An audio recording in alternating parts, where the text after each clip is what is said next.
how do the streamers like Cenat prevent burnout? I hope I said his name right, but how do they prevent burnout? How do they not get burnt out while streaming so many hours? How do they not get burnt out for streaming 30 days on end during a mafia-thon?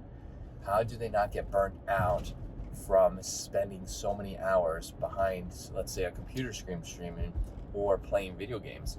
What's up, dreamers? Welcome to Driving and Vibing. Today I want to talk about burnout and how to prevent burnout, especially if you're a competitive gamer or a streamer. Today we're specifically talking about gamers who stream. Now, Kai doesn't only play video games; he does a lot of IRL, and that is an important part of what we're about to talk about. But let's start with what burnout is.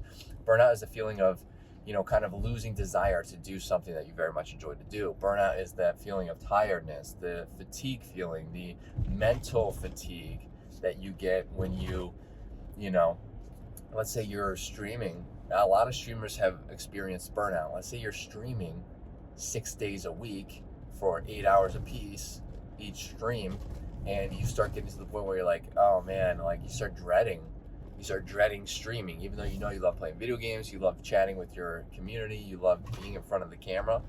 That feeling is burnout. So we very much want to prevent that. And burnout doesn't just happen in gaming or in streaming. It happens in real life, at work, in education, anywhere, sports, whatever you partake. I keep saying that word, I don't know why.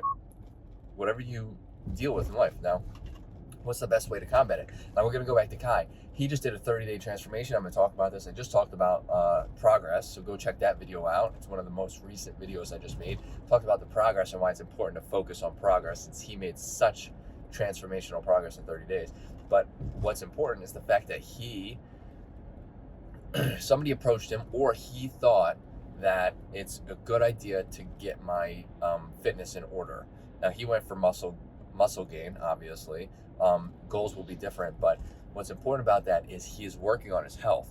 Your physical health and mental health are closely related, and they are going to drive whether you get burned out or not, right? So an example is, if you sit there and stream 8 hours a day, 6 days a week, and you never focus on your physical health, you're going to start feeling bad, and mentally you're going to start kind of subconsciously realizing it. Like, subconsciously you might not actually realize it, but subconsciously you will know that you're not feeling the greatest because you're not going outside, you're not getting physical activity, maybe you're not socializing outside of the game, which streaming and gaming is very social, so I'm not knocking that at all, but socializing in person definitely helps, and it might start taking a mental toll on you just because you're not focusing on your health and wellness. Now, Kai may have figured out that is what he needed to prevent burnout. Maybe he has talked to somebody. That's another thing to help burnout. If you start feeling these feelings, sometimes it's just like writer's block. People sometimes can't see, the path that maybe they could be taking, not need to, or but that they could or want to be taking. Sometimes they're so blinded by the fact that they have all of these other obligations in front of them that just talking to somebody, getting stuff off your chest. And I'm not talking about like what's bothering you and this and that, just in regard to feeling fatigued, what you could possibly do. Sometimes just talking to somebody can lower that barrier, and you will be able to kind of see more clearly the journey that you could take to be able to better your mental health and physical health. So working on your physical health, getting up, getting moving, doing a little bit of exercise, and even talking to some people to help prevent that burnout. Those are two very important, very good tips. When I played competitive Counter-Strike, I used to, and in the past, basically up until I met my wife, I never talked to anybody about anything for any reason. I did not want to get things off my chest. I did not want to talk to people. I did not want people into my personal life.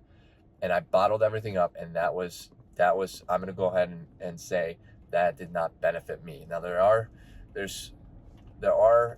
some things that maybe people hold in, and within good reason, obviously. Like, I'm not saying go tell your whole life story to even your best friend, because sometimes they don't need to know all of the information. But what's bothering you and what has been bothering you might be able to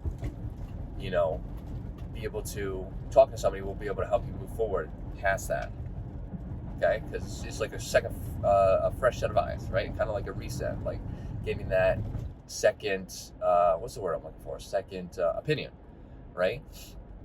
And whether you take that opinion of theirs or not, sometimes it opens up new doors to help prevent this burnout so you can continue the things that you enjoy, such as competitive gaming or streaming. And I think that is something. It would be nice to interview Kai, but I don't think I'm at that point yet. But I'm thinking that that's probably something that he has figured out, or somebody has enlightened him on, and he capitalized on it. He seems like a pretty smart dude. There's a lot of smart people out there, a lot of smart streamers, gamers. So it's just a matter of kind of unlocking that potential. If you have anything to add, any tips of your own, let me know in the comments. I'd love to get this conversation started. Hit that like button for more, helps out the channel. Hit that subscribe button for more content like this, and I hope to see everybody in the next video. Later, dreamers.